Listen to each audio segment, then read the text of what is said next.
Welcome students. Amongst all the threats that we face in 21st century, global warming and climate change is most dangerous one, and it doesn't find even borders of the countries. So to tackle with that, we need a kind of different mantra to deal with it, which we would use with multiple R's, which is recycle, reuse, repurpose, and any other R if needed. You can mention it in the comments. So among this, we are looking at a kind of technique which is part of a reuse. Yes, by reusing, we would reduce the usage of virgin resources. We would use less number of or less quantity of virgin resources like fossil fuels, which would in turn reduce the global warming impact. As part of it, we are discussing about regenerative braking. It's a technique that is used usually as part of the braking that is provided for automobiles and any kind of mobility. And this is useful for conserving energy. So let's delve deep into it and know what all kinds of braking usually we would find and why is regenerative braking so special to help environment. So first thing first, we would go for types of brake that we usually observe in and around us. You might find some hydraulic brakes, normal mechanical brakes,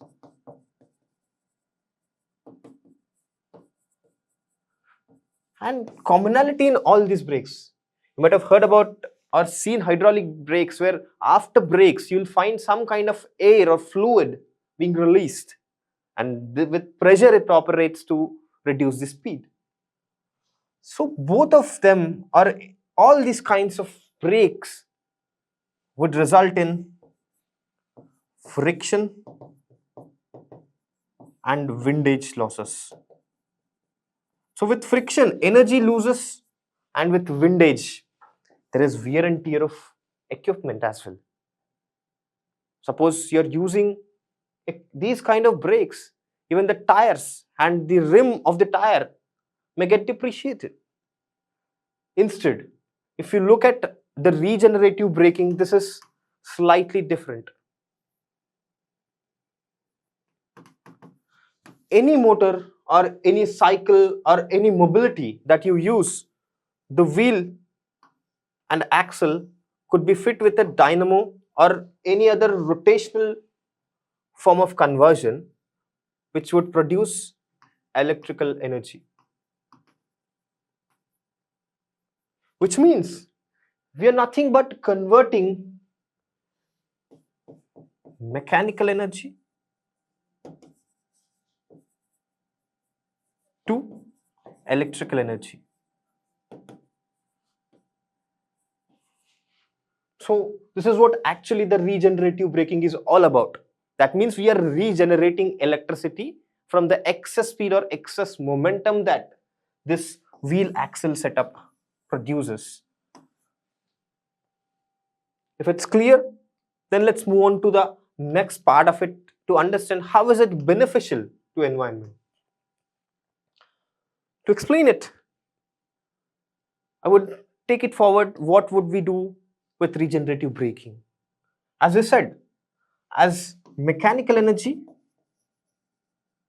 in form of rotation, when converted to electrical, we have two uses. One, we could use this electrical energy. This electrical energy could be used to store and reuse or repurpose. So one thing, this is one part of it. The second part is, as we are using it, there is less loss as heat. Hope you are clear in it. So one thing, we are not wasting energy in form of heat which is resulting due to friction. That means we are reducing a kind of emission in form of heat, and at the same time we are generating energy. This is what the purpose would be even with non-conventional or renewable energies, right? The same thing is being done through regenerative braking. If it's clear, then regenerative braking, I think you should be able to understand how it's helping us conserve energy and help the environment. Is it clear? If it's clear, let's try to attempt or mention the answer in the comments, and I would leave this video with that question. As part of regenerative braking, it is synonymous. So the question is, a regenerative braking converts a chemical to electrical energy, mechanical to electrical, C, electrical to chemical,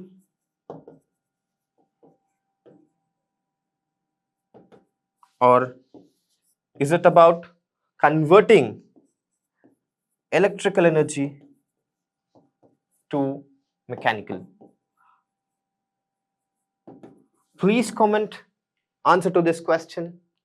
Another day with better content, I will be back before you. Till then, thank you.